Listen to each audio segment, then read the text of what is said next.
आप सभी को सादर अभिवादन, नमस्कार, प्रणाम। आज 27 मई है। हमारे देश के पूर्व प्रधानमंत्री पंडित जवाहरलाल नेहरू, जो इस देश के प्रथम प्रधानमंत्री थे, उनकी पुण्यतिथि है। उनको अपनी भावभीनी श्रद्धांजलि देते हुए, उनको नमन करते हुए कुछ बातें आपसे शेयर करनी थी, तो इसीलिए मैं आपके सामने उपस्थित हुआ हूँ। विगत वर्षों में नेहरू के साथ कुछ गिनी चुनी बातें, कुछ मिथक जोड़ दिए गए और बहुत ही शातिराना तरह से भारत में उनका प्रचार और प्रसार किया गया। कश्मीर का मुद्दा हो, धारा 370 का मुद्दा हो, हिंदूवाद का मुद्दा हो, सेकुलरिज्म का मुद्दा हो, कॉमन कोड ऑफ कंडक्ट की बात हो, समान आचार संहिता, ऐसे अनेकों मुद्दे जिस पर नेहरू को घेरने का कुत्सित प्रयास किया जाता है। कुछ आइडेंटिफाइड दल हैं, खास तौर से भारतीय जनता पार्टी और उनके वो अनुसांगिक संगठन जो कागज़ पर हैं ही नहीं, कहीं उनका कोई रिकॉर्ड नहीं है, लेकिन इसके बावजूद भी इस तरीके के कृत्यों को करने में कि जब पूरे हिंदुस्तान में कोई दुष्प्रचार करना होता है तो उनका ये संगठन पूरी तरह से एकदम एक स्लीपर सेल की तरह बाहर चला आता है। बहुत ढेर सारे भ्रम पैदा किए गए। मुस्लिम लीडरशिप की बात कही जा रही है, जाति पे बहुत सारी चीज़ें हैं कि नहीं वो तो मुस्लिम थे, उनकी बेटी ने एक पारसी से विवाह किया था, मोहम्मद अली जिन्ना के साथ उनके अनेकों झूठे प्रलाप। दरअसल बात बिल्कुल सीधी और साफ है कि नेहरू के व्यक्तित्व को समझने के लिए थोड़ा सा नेहरू को जानना होगा। बहुत ढेर सारे लिटरेचर हैं, तमाम किताबें हैं जो बहुत ही प्रबुद्ध विद्वानों द्वारा लिखी गई हैं। अगर उनको पढ़ लिया जाए तो मेरे ख्याल में शायद नेहरू को जाना जा सकता है। अब उन पर जो हिंदूवाद के अगेंस्ट खड़े होने का, उनके विरुद्ध, हिंदूवाद के विरुद्ध खड़े होने का जो आरोप लगाया जाता है, दरअसल इसके उलट आरोप उस वक्त जब हिंदुस्तान आज़ाद होने को था और अनेकों समस्याएं, अंग्रेज़ यहाँ पर थे, मोहम्मद अली जिन्ना पाकिस्तान की मांग कर रहे थे, तो मोहम्मद अली जिन्ना यही इल्ज़ाम लगाते थे पंडित जवाहरलाल नेहरू पर कि नेहरू हिंदू राष्ट्र बनाना चाहते हैं। मुस्लिम लीग का एजेंडा ही यही था और इसी एजेंडे पे मुस्लिम लीग काम कर रही थी। पहली सरकार जो बनी हिंदुस्तान में, आज़ाद हिंदुस्तान में, और उस सरकार में 5 लोगों को, ऐसे लोगों को मंत्री बनाया गया, तरजीह दी गई जो कांग्रेस पार्टी के नहीं थे। उसमें 2 व्यवसायी थे, बंगाल के श्यामा प्रसाद मुखर्जी जी थे, उनको भी स्थान दिया गया था। डॉक्टर भीमराव अम्बेडकर साहब, उनको भी स्थान दिया गया था। तो ऐसे लोगों को समायोजित करके कि उनके अनुभवों का, उनकी विद्वता का, उनके भारत के प्रति उनका जो नज़रिया है, एक राष्ट्र के प्रति जो उनका नज़रिया है, उनके अनुभवों का भारत के निर्माण में इस्तेमाल किया जाए, उनके अनुभवों से कुछ सीखा जाए, इसीलिए तो उनको जगह दी गई थी। तो एक राष्ट्रवादी सरकार बनी थी और ये नेहरू की ही दृष्टि थी। वरना उस वक्त मुखर्जी साहब तो यही कह रहे थे कि नहीं, जम्मू को ले लिया जाए, कश्मीर छोड़ दिया जाए पाकिस्तान को, कोई दिक्कत नहीं है। लेकिन कश्मीर कैसे भारत का अंग बना, और राजा हरि सिंह से जो संवाद हुए नेहरू के, वो बहुत महत्वपूर्ण है। वो चिट्ठियाँ अनेकों किताबों में पब्लिश भी हैं, और जिस तरह से उस वक्त शेख अब्दुल्ला साहब भी इस बात के पक्ष में आए, और ये बहुत ही गहरी और बड़ी विजय थी नेहरू की कूटनीति की कि उन्होंने शेख अब्दुल्ला को भी इस पक्ष में कि नहीं, कश्मीर भारत का अंग होगा, और अल्टीमेटली कश्मीर भारत का अंग बना। यद्यपि उसके कुछ दिन बाद वो उनके अच्छे मित्रों में भी थे, लेकिन उसके कुछ दिन बाद ये स्थितियां पैदा हुई कि कुछ लगा कि कुछ अलगाववादी ताकतों को कुछ बात चल रही है, और फिर से वो कश्मीर को एक मुक्त स्टेट का दर्जा देने की तरफ अग्रसर हो रहे हैं। तो उन्होंने उनके मित्र होने के बावजूद उन्होंने उनको जेल भिजवाया, और इसमें कोई उन्होंने कोताही नहीं की। तो ये उनके राष्ट्र प्रेम की भावना को भी एक तरीके का ये प्रमाण है, इससे बड़ा प्रमाण नहीं हो सकता। और मेरे ख्याल में अनेकों वर्ष वो जेल में रहे, और मानवता की ये मिसाल कि जब वो जेल में थे तो उनके पुत्र को जो उनकी एजुकेशन का खर्चा था वो भी नेहरू ही पहुंचा रहे थे, कि नहीं, इनकी अनुपस्थिति में इनके पुत्र की एजुकेशन में कोई दिक्कतें ना आए, अड़चने ना आए। राष्ट्रवाद दरअसल है क्या कि जब कभी भी हिंदुस्तान को एक नज़रिए से नहीं देखा जाएगा, हिंदुस्तान को पूरे के पूरे रूप में नहीं देखने की कोशिश की जाएगी, हर उस व्यक्ति को गांधी और नेहरू से टकराने की मजबूरी होगी, उसके सामने टकराना ही होगा। या इसके उलट कह लें कि जब कोई भी क्षेत्रवाद को बढ़ावा देना चाहता है या भारत के किसी एक छोटे स्वरूप पर अपनी राजनीति को स्थापित करने का प्रयास करता है, तब उसका टकराव गांधी और नेहरू से हो जाता है। क्योंकि नेहरू ने जिस भारत का सपना देखा वो समावेशी भारत है, जिसमें सबके जैविक और मौलिक अधिकार सुरक्षित हों, ऐसे भारत की संकल्पना उनकी थी, और उसी दिशा में उन्होंने लगातार काम किए। बहुत ढेर सारे लोग फेसबुक पर, सोशल मीडिया पर ऐसे हैं जो नेहरू को गालियां देते हैं, उनके बारे में अनाप शनाप लिखते हैं, इतनी गलीज बातें करते हैं जिनकी ना तो उन्हें जानकारी है और ना उसके बारे में उनके पास कोई तर्क है, ना कोई प्रमाण है। दरअसल वो इतने खतरनाक नहीं हैं।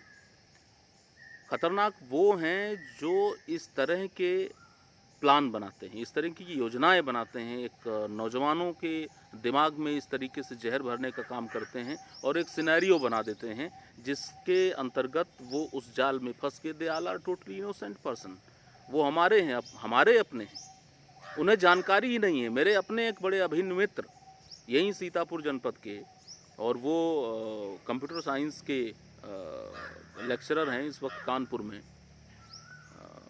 और मुझे बहुत प्रिय हैं, मेरे बहुत शुभचिंतक भी हैं। तो वो नेहरू के बड़ा खिलाफ रहते हैं। अब तर्क नहीं है कोई उनके पास। अब उनके पास तर्क है कि नेहरू तो मुसलमान थे।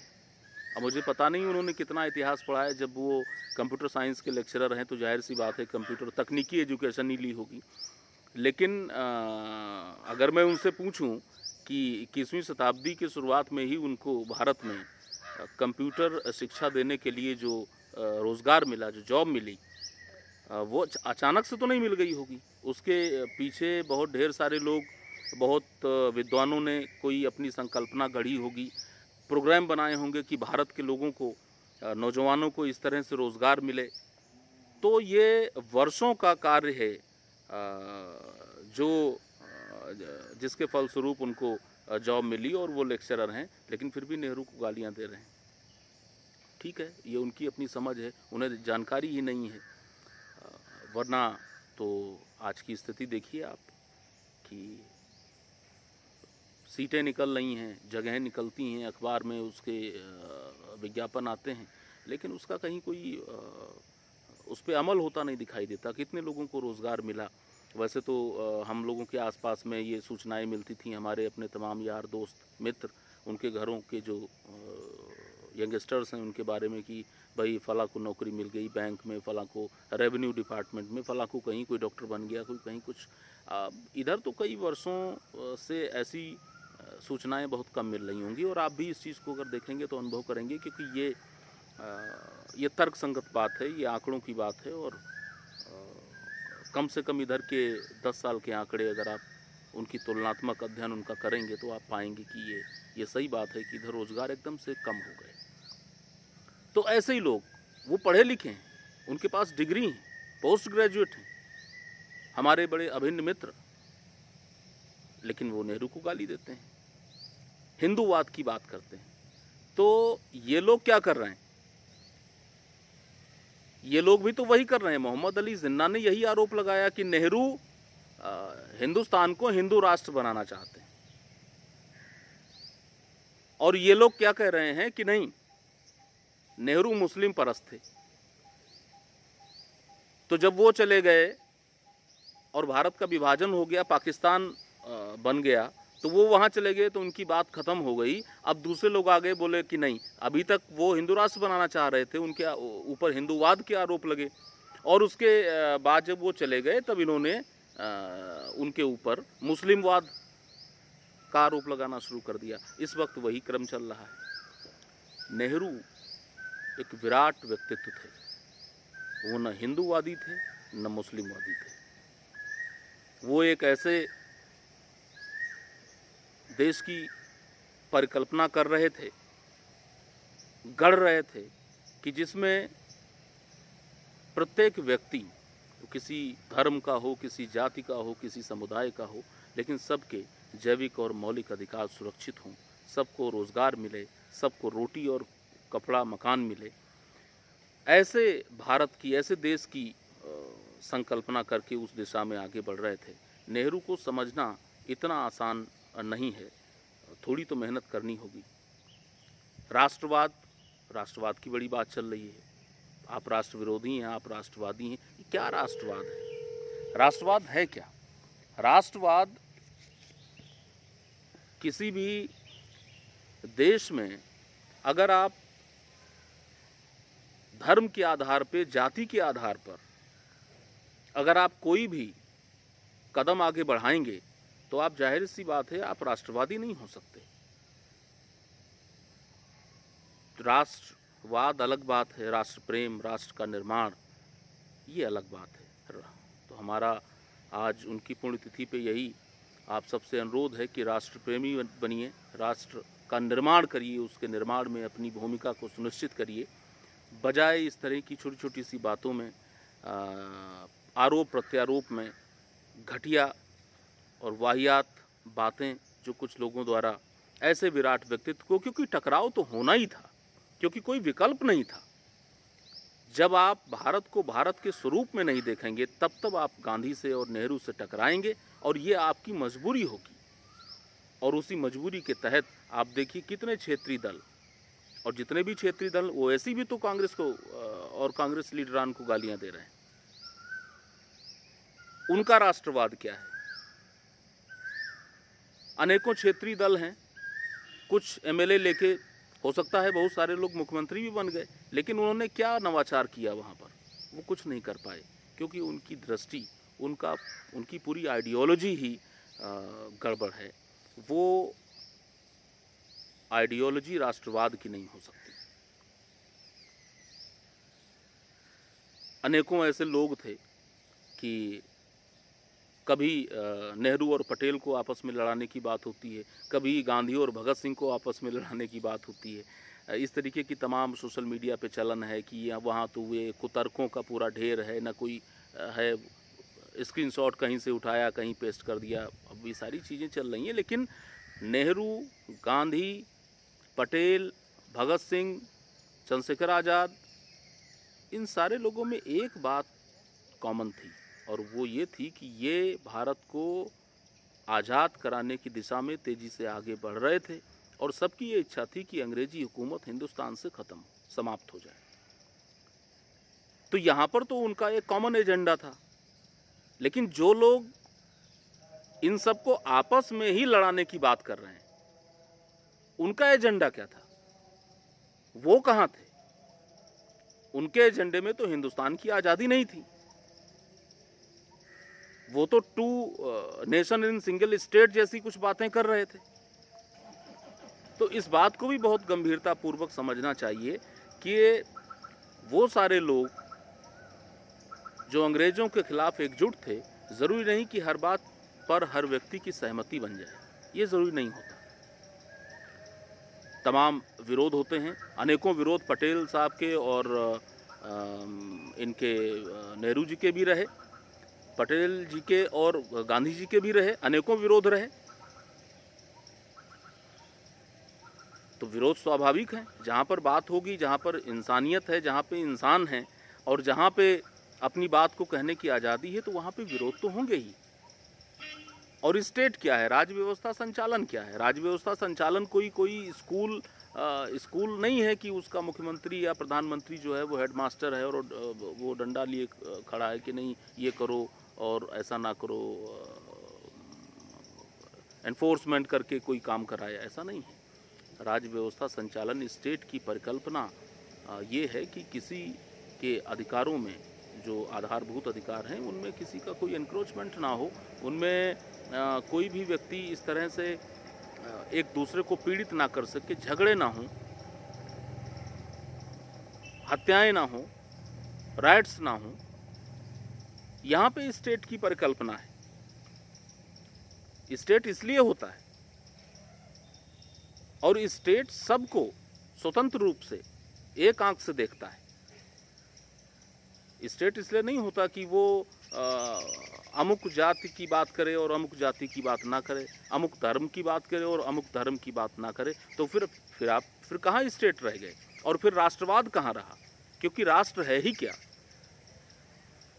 राष्ट्र व्यक्तियों से बनता है और व्यक्ति किसी धर्म के हो सकते हैं, किसी जाति के हो सकते हैं। और यहाँ भारत बड़ा देश है तो क्षेत्रीय परंपराएं भी, हमारी रीतियाँ, तरीके, बहुत उसमें विभिन्नताएं हैं। हम लोग अवध प्रांत में हैं तो यहाँ पर लड़कियों से पैर नहीं छुआए जाते, कहा जाता है कि नहीं बच्चियाँ लक्ष्मी का प्रतीक हैं।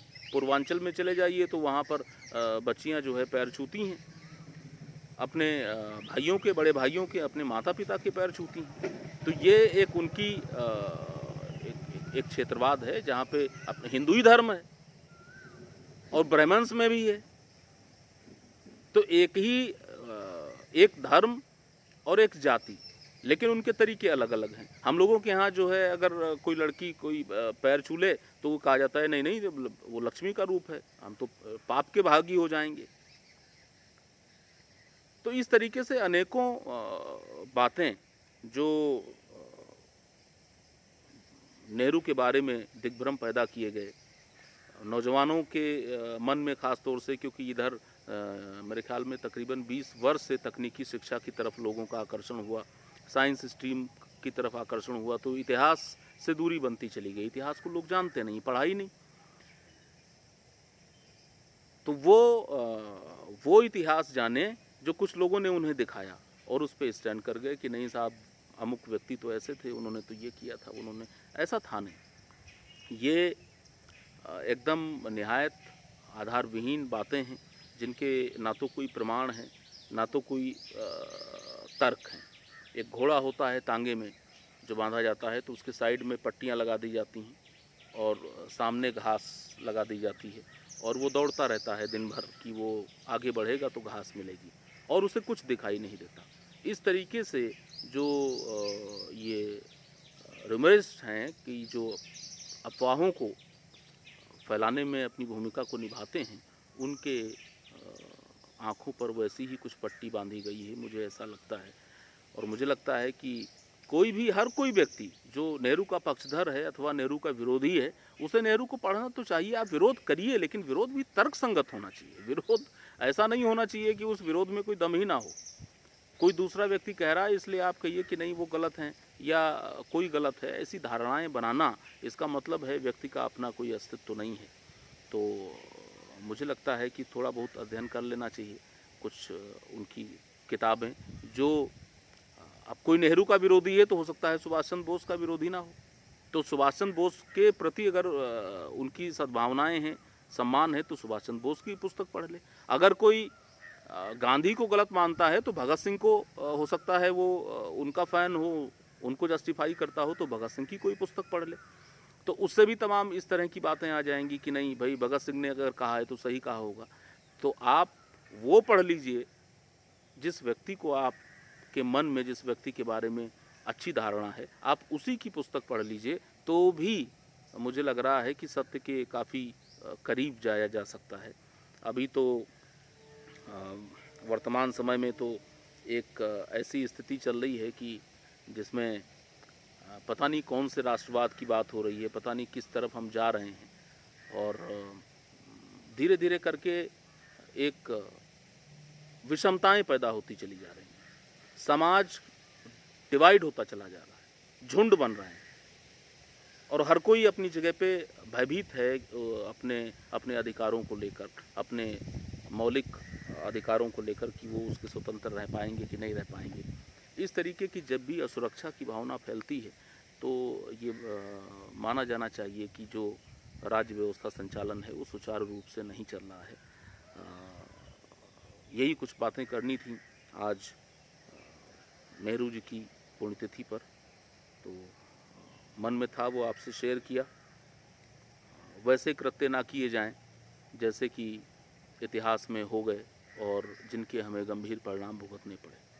जिन्ना ने हिंदूवाद का आरोप लगाया और आजकल के कुछ हिंदूवादी तथाकथित नेता जो है नहीं हिंदूवादी, वो भी उनका नकाब है, वो उन पे मुस्लिमवादी होने का आरोप लगा रहे हैं। तो ऐसी दुर्भावनाएं, फिर क्या फ़र्क रहेगा मोहम्मद अली जिन्ना में और इनमें? आरोप तो उन्होंने भी लगाए थे और आरोप ये भी लगा रहे हैं, इसका मतलब कोई समानता है। तो ये रिफ्लेक्शन कहा भी जाता है कि उस वक्त भी हिंदू महासभा और मुस्लिम लीग एक दूसरे का रिफ्लेक्शन था, एक दूसरे के अपोजिट पोल थे, और ये दोनों ही पोल एक्टिव हुए तभी भारत का विभाजन हो सका, वरना भारत का विभाजन नहीं होता। तो बहुत सारी ऐसी चीज़ें हैं, और हाथी तो हाथी होता है। किसी के हिस्से में अगर हाथी की टांग आ जाए तो वो ये कह दे कि नहीं हाथी साहब तो खंबे जैसा है, तो हाथी खंबे जैसा नहीं है। किसी के हाथ में हाथी की पूंछ आई तो उसने वो ये बना ले अवधारणा कि नहीं हाथी साहब झाड़ू जैसा है, तो ऐसा भी नहीं, उसका अपना एक स्वरूप है। तो उसको भांति भांति एंगल से, भांति भांति तरह से देखना पड़ेगा, तब जाके उसकी इमेज एक बन पाएगी और वही उसकी रियल इमेज होगी। तो जल्दबाजी नहीं करते हुए, और हमारे जो भी इतिहास की धरोहर हैं, वो लोग जिन्होंने एक सशक्त भारत की परिकल्पना की, एक ऐसे भारत की संकल्पना जिसमें सभी को न्याय मिले, नौजवानों को रोज़गार मिले, सबके अस्तित्व सुरक्षित रहें, ऐसे महान लोगों के बारे में मुझे लग रहा है कि कृतज्ञ होना चाहिए। और यही आप सबसे अनुरोध है। एक बार पुनः अपनी श्रद्धांजलि अर्पित करता हूँ और नेहरू जी को सत सत नमन करते हुए विदा लेता हूँ। बहुत बहुत धन्यवाद।